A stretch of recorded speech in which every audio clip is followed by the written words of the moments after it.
Une maison de style colonial dans un quartier résidentiel tranquille de la banlieue de Boston. Melissa Johnson se tient près de la fenêtre, contemplant la pluie fine qui signale la fin de l'hiver.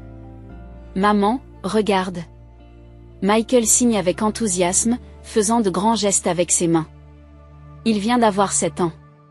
Avec ses cheveux bruns et ses grands yeux, ses expressions animées faisaient oublier sa déficience auditive. « Qu'est-ce que c'est ?» Melissa signe à son tour, en regardant la feuille que son fils a étalée. Il y avait un camion de pompiers et un homme dessiné en héros. « C'est une photo de papa », signe fièrement Michael. « C'est merveilleux. Il lui ressemble », répond Melissa en souriant et en caressant doucement la tête de son fils. Jason est apparu dans la cuisine. Il avait une peau saine et bronzée et des cheveux courts. Son corps, tonifié par son travail physique de pompier, était orné d'un vibrant tatouage qui courait de son bras gauche à son épaule. Des motifs de fleurs et de flammes s'entrelacent avec les mots Honor et At Service en dessous. Dans son dos sont inscrits les noms des camarades qu'il a sauvés. « Qu'est-ce que tu regardes ?» Jason s'approche et passe son bras autour de l'épaule de sa femme. « Un portrait de toi ?» dit Melissa avec un petit rire, en lui montrant le dessin de leur fils. « Un portrait de notre héros local. » Jason sourit timidement et prend Michael dans ses bras. « Merci, champion », dit-il en signant simultanément. Dans leur maison, les mots parlés et la langue des signes se mélangent naturellement, créant un rythme confortable. Melissa retourne à la cuisine pour continuer à préparer le petit déjeuner. Des photos de famille ornaient les murs. Le jour de leur mariage, le jour de la naissance de Michael et l'été dernier. Lorsqu'ils ont tous les trois visité la côte du Maine. Chaque photo rayonnait de leur sourire. Lorsque Michael est né et qu'ils ont découvert qu'il souffrait d'une déficience auditive, le couple a été momentanément désemparé. Mais cela n'a pas duré longtemps. Ce dont cet enfant a besoin, ce ne sont pas des aménagements spéciaux. C'est de l'amour, a déclaré Jason, et ils ont commencé à apprendre ensemble la langue des signes. Aujourd'hui, Jason se porte même volontaire une fois par semaine pour donner des cours de langue des signes à l'école de Michael. À la table du petit déjeuner, Melissa vérifie le courrier. Parmi les factures et les publicités, elle trouve une lettre de Barbara. C'est de la part de maman, soupire Melissa en ouvrant l'enveloppe. Sa mère, obsédée par sa position dans la haute société de Boston, se souciait toujours des apparences. Lorsque Melissa a décidé d'épouser Jason, un simple professeur d'école publique, Barbara s'y est vivement opposée. Un homme avec des tatouages, avait-elle dit sur le ton d'un criminel. Lorsque le handicap de Michael a été découvert, elle a parlé comme si c'était une honte d'avoir une personne handicapée dans la lignée familiale. La lettre contenait des nouvelles de sa sœur, Caitlin. Caitlin avait grandi sous l'influence de leur mère. On attendait d'elle qu'elle soit parfaite et elle avait toujours essayé de se conformer aux idéaux de la haute société. Contrairement à Melissa, elle s'était fixée comme objectif de vie de répondre aux attentes de sa mère. Caitlin a fait partie de la sélection finale du programme d'élite en droit de l'université de Boston. Elle est vraiment la fierté de notre famille. Melissa a posé la lettre. Depuis la mort de son père, il y a 10 ans, sa position dans la famille était devenue encore plus marginale. Son mariage avec un pompier tatoué, un enfant handicapé et une vie ordinaire dans la banlieue de Boston. Rien de tout cela ne correspondait à ce que Barbara appelait les normes de la famille Griffith. Quelque chose ne va pas, demande Jason avec inquiétude. Juste les nouvelles habituelles de ma mère, répond Melissa en souriant. Elle se vante de Caitlin. J'aimerais bien la rencontrer, dit Jason. Après tout, c'est la seule tante de Michael. Melissa acquiesce, mais ses sentiments sont partagés. La dernière fois qu'elle avait rencontré sa sœur, c'était il y a 2 ans, et cela avait été une brève rencontre dans une atmosphère froide. Sa sœur ne savait manifestement pas comment interagir avec Michael et grimaçait chaque fois qu'elle voyait les tatouages de Jason. Et la fenêtre de la cuisine est éclairée par le soleil du matin. Dans la lumière, elle pouvait voir Jason et Michael se signer l'un l'autre en désignant les oiseaux dans le jardin. Melissa sentit une chaleur dans sa poitrine. C'est dans cette maison qu'elle a sa place. Même si sa famille ne comprenait pas, il y avait ici un véritable amour. Le téléphone sonna et Melissa décrocha le combiné. Melissa. C'était la voix de sa sœur, inhabituellement excitée. J'ai une nouvelle importante. Caitlin ? Qu'est-ce que c'est ? Je suis fiancée. Avec David Foster. C'est le jeune avocat le plus prometteur de Boston. Je l'ai déjà dit à maman. Elle a sauté de joie. Melissa est restée momentanément sans voix. Félicitations, Kate. C'est merveilleux. Le mariage aura lieu en mai. À l'hôtel Boston Harbor. Bien sûr, toi et ta famille êtes invités. Après avoir raccroché, Melissa est restée près de la fenêtre. Tout en souhaitant sincèrement le bonheur de sa sœur, un léger malaise l'envahit. Pourtant, la perspective d'être intégrée au cercle familial après une longue période lui réjouit le cœur. Ce soir-là, Melissa annonce à Jason et Michael le mariage de Caitlin. Les yeux de Michael pétillent lorsqu'il signe « Je veux porter un nouveau costume. » Jason plaisante « Je suppose qu'il va falloir que j'achète une bonne cravate. » Melissa leur sourit. Elle espère secrètement que ce jour contribuera à combler le fossé qui la sépare de sa famille depuis tant d'années. 2 semaines plus tard, l'invitation au mariage arriva avec une magnifique bordure dorée. Melissa prit la carte et traça les lettres en relief avec son doigt. Veuillez assister au mariage de Caitlin Griffith et David Foster. C'est une belle invitation. Melissa la montra à Michael, qui lisait un livre d'images dans le salon. C'est le mariage de ta tante. Nous irons tous ensemble. Michael se leva tout excité et signa « Je porterai une cravate ?» Melissa acquiesce en souriant et répond « Oui. » Nous irons acheter un nouveau costume demain. En voyant la joie pure de son fils, elle a renforcé son espoir de combler le fossé familial. Ce soir-là, Caitlin appelle. Sa voix était tendue. « Melissa, il faut que je te parle. Pouvons-nous nous retrouver demain midi au café Montmartre à Boston ?» Le lendemain, Melissa entre dans le café haut de gamme situé dans le quartier de Back Bay à Boston. Dans l'élégant intérieur, Caitlin attendait à une table en vitrine. Comme d'habitude, elle portait un chemisier parfait et un collier de perles, ses cheveux blonds étant méticuleusement coiffés. « Cela fait longtemps », dit Melissa en embrassant légèrement sa sœur. Elle aurait aimé la serrer plus fort dans ses bras, mais elle savait que Caitlin ne préférait pas cela. « Asseyez-vous », dit Caitlin. Son expression laissait transparaître une certaine gêne. « Je voulais te parler un peu de David. » Après que le serveur ait apporté le café, Caitlin est enfin entrée dans le vif du sujet. La famille de David est très traditionnelle. Son père est le président de l'association du barreau de Boston, et sa mère est membre du conseil d'administration de l'association des arts. Melissa acquiesce en silence. C'est impressionnant. Caitlin marqua une pause, comme si elle choisissait soigneusement ses mots. Le mariage sera extrêmement formel et élégant. De nombreux amis de la famille de David et des personnalités importantes du monde juridique y assisteront. Melissa penche la tête, ne comprenant pas où sa sœur veut en venir. Et c'est un problème ? Caitlin regarde sa tasse de café en parlant. Nous serons considérés comme une famille. Cela signifie que les impressions comptent. Les impressions ? Les tatouages de Jason ne peuvent pas être montrés aux parents de David a déclaré Caitlin. Et le langage des signes de Michael perturberait l'atmosphère de la cérémonie. Melissa n'en croit pas ses oreilles. Melissa n'en croit pas ses oreilles. Qu'est-ce que tu racontes ? Ne vous méprenez pas, dit Caitlin en essayant d'ajuster son ton. Je vous aime tous. Mais ce jour est une occasion spéciale qui n'arrive qu'une fois dans une vie. Tout doit être parfait. Les joues de Melissa s'enflamment. Es-tu en train de dire que ma famille n'est pas acceptable ? Ce n'est pas ce que je... Caitlin commence, mais change rapidement d'expression.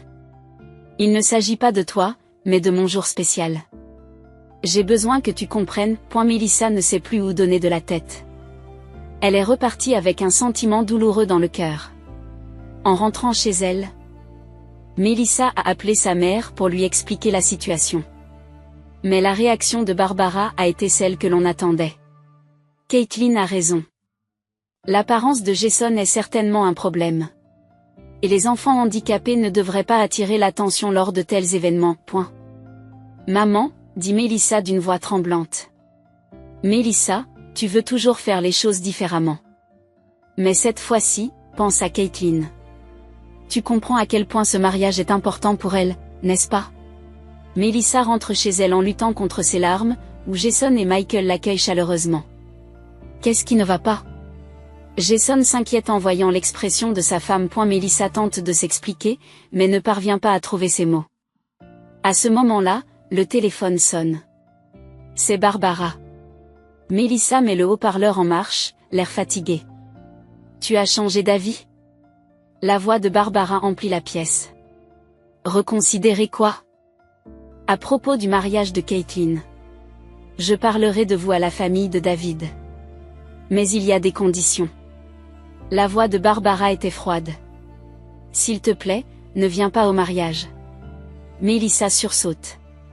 Jason lui prend la main. Votre mari a des tatouages, n'est-ce pas? Je ne peux pas le présenter à notre famille, poursuit Barbara. Et n'amenez pas cet enfant sourd. S'il a un handicap, qu'il le cache à jamais. Melissa raccroche, les mains tremblantes, retenant désespérément ses larmes. Le silence envahit la pièce. Michael prit un air inquiet en voyant l'expression de ses parents. Qu'est-ce qui ne va pas?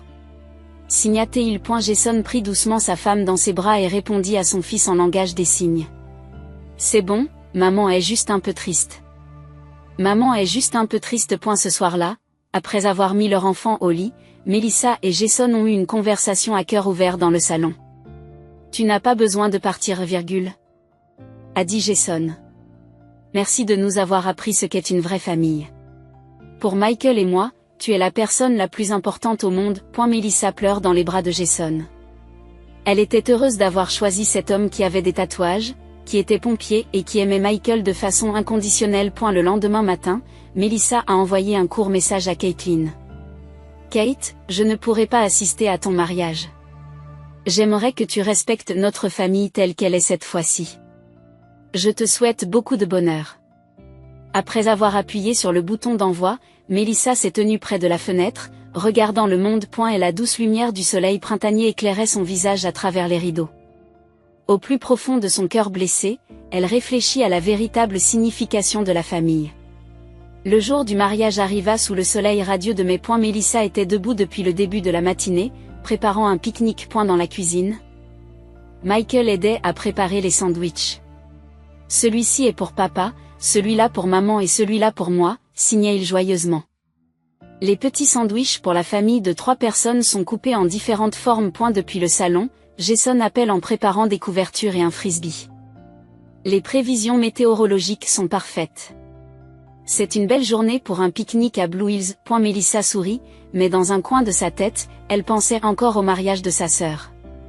À l'heure qu'il est, Caitlin serait vêtue de la robe de mariée de ses rêves et vivrait le jour le plus important de sa vie. Essayant de se débarrasser de ses émotions complexes, elle se dit, profitons de cette journée. Alors qu'elle finissait de se préparer pour le pique-nique, le téléphone portable de Melissa sonna. Le nom de Caitlin s'affiche sur l'écran. Elle envisagea un instant de l'ignorer, mais pensant qu'il s'agissait peut-être de quelque chose d'important, elle répondit. Kate? Tu n'es pas au milieu de ta cérémonie? Ce qu'elle a entendu à l'autre bout du fil, ce sont des pleurs. Melissa, la voix de Caitlin tremblait. S'il te plaît, viens tout de suite. Melissa sentit un frisson lui parcourir l'échine. Qu'est-ce qui ne va pas? Qu'est-ce qui s'est passé? David, son discours, tout. Je me suis trompée, dit Caitlin en trébuchant sur ses mots. S'il vous plaît, je veux tous vous voir. Je veux tous vous voir. Calme-toi, Kate. Que s'est-il passé? Melissa tente de garder son calme. Nous n'avons pas le temps d'expliquer. Boston Harbor Hotel, Grand Ballroom. Tout de suite. L'appel est terminé. Melissa regarda Jason d'un air confus. C'était Caitlin. Quelque chose de terrible semble s'être produit. Qu'est-ce que tu veux faire? Demande Jason avec sérieux. Melissa prend une grande inspiration. Je me demande si nous devrions y aller, mais vu ce qui s'est passé. Allons-y, répond immédiatement Jason. Ta sœur a des ennuis, c'est ça? Michael, sentant la situation, signa, allons-y. Tous 3 se changent rapidement et montent dans la voiture. Melissa n'avait pas eu le temps de s'habiller, elle portait donc une simple robe avec un cardigan. Jason portait une chemise à manches longues pour cacher ses tatouages. Michael a gardé la chemise boutonnée et le pantalon chino qu'il portait depuis le matin. Je me demande ce qui s'est passé. Dans la voiture, Melissa est plongée dans ses pensées. Quel aurait pu être le discours de David dont Catelyn a parlé? L'hôtel Boston Harbor est l'un des plus prestigieux de la ville. Après avoir franchi la grande entrée au lustre luxueux et au sol en marbre, ils se précipitèrent vers la grande salle de bal. Catelyn se tenait dans le hall, dans sa robe de mariée, le maquillage maculé. Ses yeux étaient rouges, elle avait manifestement pleuré. Dès qu'elle les vit, elle se précipita vers eux. « Vous êtes venus ?» dit Catelyn en pleurant. Étonnamment. Elle s'est agenouillée devant Michael, bien que maladroitement, a signé « Je suis désolée ». Qu'est-ce qui s'est passé demanda Melissa. Entrez, leur dit Catelyn en les conduisant dans la salle. David va vous expliquer. En entrant dans la grande salle de bal, ils virent des centaines d'invités assis tranquillement, la cérémonie semblant s'être interrompue. À l'avant, sur une estrade, se tenait le marié, David Foster, en smoking. Elle était grand et avait des traits raffinés, l'apparence typique de l'élite de Boston. En les voyant entrer, David affiche une expression de soulagement. Un murmure s'élève dans l'assistance. Barbara s'est également retournée depuis le premier rang et a regardé Melissa d'un air surpris. David prend le micro et dit « Excusez-moi. Laissez-moi continuer. J'étais en train de parler de ce que signifie une vraie famille », sa voix résonne dans la salle. La femme que je vais épouser, Catelyn Griffith, a une sœur. Melissa Johnson. Son mari Jason et leur fils Michael. Melissa est restée sans voix. David leur sourit et poursuit, « J'ai appris juste avant la cérémonie qu'il ne serait pas là aujourd'hui. Et quand j'en ai appris la raison, j'ai été profondément attristé. » Le silence se répand dans la salle. On m'a dit que les tatouages de Jason et la déficience auditive de Michael en étaient la raison. Mais, mesdames et messieurs, je dois vous avouer quelque chose. David prend une grande inspiration. J'ai un frère, Thomas, qui est malentendant. On entend Barbara sursauter. Melissa écarquille elle aussi les yeux de surprise. En tant qu'avocat et en tant qu'être humain, j'ai toujours lutté contre la discrimination. En particulier, soutenir les malentendants a été l'une des missions de ma vie. Mon frère est l'une des personnes les plus importantes de ma vie, et il n'y a pas lieu de cacher son handicap ou d'en avoir honte. David abaisse lentement le micro et signe couramment, « Une vraie famille. C'est s'accepter et se soutenir les uns les autres. » En voyant ce langage des signes, les yeux de Michael se sont illuminés. Et un mot sur les tatouages. Mon père, Edward Foster, a lui aussi fait partie du corps des Marines lorsqu'il était jeune. Beaucoup de ses camarades portent fièrement des tatouages. Juger les gens sur leur apparence est ce que nous devrions éviter le plus possible. Barbara rougit et semble se rétracter sur son siège. Les liens familiaux sont fondés sur la compréhension et l'acceptation, et non sur la discrimination ou l'exclusion. Je regrette profondément que ces principes n'aient pas été respectés lors des préparatifs de la cérémonie d'aujourd'hui. David a regardé Caitlin. Elle hocha légèrement la tête à travers ses larmes. Melissa, Jason et Michael. Je vous suis vraiment reconnaissant d'être venu ici aujourd'hui. Vous représentez le genre de famille que je recherche. L'assistance applaudit à tout rompre. De nombreux invités se sont levés pour montrer leur respect. Melissa n'a pas pu retenir ses larmes. Caitlin s'est précipitée vers Melissa et l'a prise dans ses bras. Je suis désolée. Je suis vraiment désolée. Elle s'est excusée à travers ses larmes. J'ai tout dit à David hier soir. Il était en colère et a dit que si nous ne pouvions pas inviter la vraie famille, alors le mariage n'avait pas de sens. Mais pourquoi nous as-tu appelés ? demande Melissa. David a soudain commencé un discours au milieu de la cérémonie. Caitlin lui a expliqué. Et elle a commencé à parler de la signification de la vraie famille, puis il a dit que j'avais mal agi. J'ai eu honte à ce moment-là, mais en même temps, j'ai compris qu'il avait raison. C'est pour cela que je t'ai appelé. Melissa a regardé sa sœur. Dans les yeux de Caitlin flottait un regret et un amour sincère. Elle avait l'impression que la distance qu'elle avait ressentie pendant des années se réduisait peu à peu. David descendit de l'estrade et s'approcha d'elle. Il tendit la main à Jason et lui dit, « C'est un honneur de vous rencontrer. » Puis il s'est tourné vers Michael et a signé couramment, « Bonjour, je suis David. Je suis heureux de vous rencontrer. » Michael a répondu avec joie, « Je m'appelle Michael. » Barbara s'approche timidement. Son expression était un mélange d'embarras et de confusion. Melissa, je... Voyant sa mère à court de mots, Melissa sentit pour la première fois sa vulnérabilité.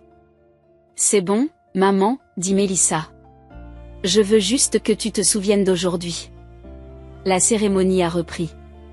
La famille de Melissa a été invitée à s'asseoir au premier rang, où elle a assisté aux vœux d'amour de Caitlin et David. Pendant la cérémonie, David a fait appel à un interprète en langue des signes et a prononcé ses vœux en langue des signes également. Tenant la main de son mari, Melissa a senti qu'aujourd'hui serait un nouveau départ. Les blessures subies pendant de nombreuses années ne se cicatrisent pas en un jour. Mais les événements d'aujourd'hui ont permis à chacun d'apprendre la véritable signification de la famille. Lorsque Michael a tenu la main de Melissa avec ses petites mains, elle a souri doucement. Après la cérémonie principale, la réception commença. La musique jouait dans la salle et les coupes de champagne étincelaient. Malgré l'invitation soudaine, la famille de Melissa a été chaleureusement accueillie par les invités. Les yeux de Michael s'illuminent devant cet environnement inhabituel et regarde avec intérêt les gâteaux élaborés sur la table des desserts. Melissa tient son verre. Contemplant les événements des dernières heures. Du coup de téléphone aux discours émouvants de David, en passant par la réconciliation avec sa sœur, tout cela semblait sorti d'un film, et elle perdait elle-même le sens des réalités. C'était une cérémonie merveilleuse, dit Jason, debout à côté d'elle. Bien qu'il ne soit pas habillé de manière appropriée, il se fond dans l'atmosphère grâce à son attitude naturelle. Et elle portait une chemise à manches longues, mais une petite partie de son tatouage était visible sur son poignet droit. Oui, c'est vrai, sourit Melissa. Une tournure inattendue des événements. À ce moment-là, un homme s'est approché d'eux. Un homme d'une soixantaine d'années au physique imposant, Edward Foster, le père de David. Sa posture témoigne d'années d'expérience en tant que dirigeant. Nous nous rencontrons enfin, Melissa, Salut Edward avec un sourire chaleureux. J'ai eu des nouvelles de mon fils. J'ai appris que vous étiez une merveilleuse éducatrice. Melissa répond humblement, c'est un honneur. Edward se tourne vers Jason, et vous devez être Jason. J'ai entendu dire que vous étiez pompier, et il lui a tendu la main. Lorsqu'ils se sont serrés la main, les yeux d'Edward se sont attardés sur la partie du tatouage visible sur le poignet de Jason. Son expression change. Est-ce que... Edward hésite. Jason tente maladroitement de baisser davantage sa manche, mais Edward demande poliment, si ça ne te dérange pas, je peux le voir? Après un moment d'hésitation, Jason remonta lentement sa manche gauche. Le tatouage entier avec des motifs de fleurs et de flammes entrelacées fut révélé. En dessous se trouvaient les mots honneur et service. En voyant cela, Edward a soudainement salué. C'est un tatouage de la 3e division des marines? Sa voix était pleine de respect. Vous avez servi. Les gens autour d'eux commencent à prêter attention à leur conversation. Oui, j'ai participé à la 2e bataille de Fallujah pendant la guerre d'Irak, répond Jason à voix basse. Quelle unité? La compagnie Charlie, monsieur. Les yeux d'Edward s'illuminent. Vous connaissez mon fils, Michael Foster? Il était aussi dans la compagnie Charlie. Jason reste momentanément sans voix. Le lieutenant Mike Foster était mon commandant. Je vois. Edward ne peut contenir ses émotions. Michael a été blessé dans la compagnie Charlie et est rentré chez lui. Il parlait toujours d'un soldat courageux qu'il avait secouru et qui, malgré le danger, avait avancé sous le feu de l'ennemi. Jason haussa les épaules. J'ai juste fait ce qu'il fallait faire. David, qui a entendu la conversation, s'approche. Qu'est-ce qui se passe, papa? Ce jeune homme, Jason, est le héros qui a sauvé ton frère sur le champ de bataille. Explique Edward avec enthousiasme. Mike a survécu grâce à lui. David regarde Jason d'un air surpris. Mon frère m'a souvent raconté cette histoire. Il dit qu'il n'oubliera jamais ce moment. Barbara et Caitlin s'approchent. Elles avaient entendu la conversation et rougissaient. Pourquoi ce héros n'a-t-il pas été invité à la cérémonie? Edward exprime sa colère. Barbara tenta de trouver des excuses, mais trébucha sur ces mots. Nous ne savions pas. Juger quelqu'un uniquement sur ses tatouages, dit Edward d'une voix sévère. Pour nous, Un tatouage du corps des marines est une marque d'honneur. Caitlin baissa la tête, honteuse. J'ai fait quelque chose de terrible. Melissa est stupéfaite par cette évolution. Elle se tourne vers son mari. Jason lui dit. Je te raconterai plus tard. Il avait rarement parlé de ses expériences sur le champ de bataille parce qu'elles avaient été un lourd traumatisme pour lui. Edward remarqua Michael et demanda, c'est votre fils, n'est-ce pas? Il sourit chaleureusement et lui tendit la main. Michael était un peu nerveux à l'idée d'une conversation sérieuse entre adultes, mais il serra la main qu'on lui tendait. En fait, j'aimerais te présenter mon autre fils, Thomas, dit Edward. Il désigna un coin de la salle où se tenait un jeune homme âgé d'une vingtaine d'années, il avait des traits doux semblables à ceux de David. Il s'est approché au signal d'Edward. Voici Thomas, le frère de David et mon plus jeune fils, dit Edward avec fierté. Lorsque Thomas remarqua Michael, il signa, enchanté de vous rencontrer. Les yeux de Michael s'illuminent. Il signe à son tour, enchanté, je m'appelle Michael. Thomas est sourd depuis sa naissance, explique Edward. Il étudie maintenant l'architecture à l'université de Boston. Son handicap ne limite pas son potentiel. Au contraire, il lui a donné une perspective unique. Barbara est restée sans voix, semblant profondément ébranlée dans ses valeurs. En fait, poursuit David, dans le centre d'aide aux malentendants que nous prévoyons de créer, nous envisageons également de collaborer avec des vétérans comme Jason. Il existe des similitudes entre le syndrome de stress post-traumatique dont souffrent ceux qui reviennent des champs de bataille et l'isolement social ressenti par les malentendants. Jason acquiesce. J'ai également commencé à sensibiliser les enfants handicapés à la prévention des catastrophes à la caserne des pompiers. Grâce à Michael. Tout en poursuivant la conversation. Melissa réfléchit à cette coïncidence miraculeuse. Son mari était le héros qui avait sauvé la vie de son futur beau-frère. Et la famille de David était liée à la sienne d'une manière inattendue. Au fur et à mesure que la fête avance, ce qui était considéré comme une honte se transforme en une fierté familiale. Barbara essuie discrètement ses larmes en regardant Michael et Thomas se comporter comme des petits-enfants. Melissa prend la main de Jason et murmure, « Tu ne me l'as jamais dit. » Jason sourit. Le passé est le passé. Ce qui compte, c'est le moment présent.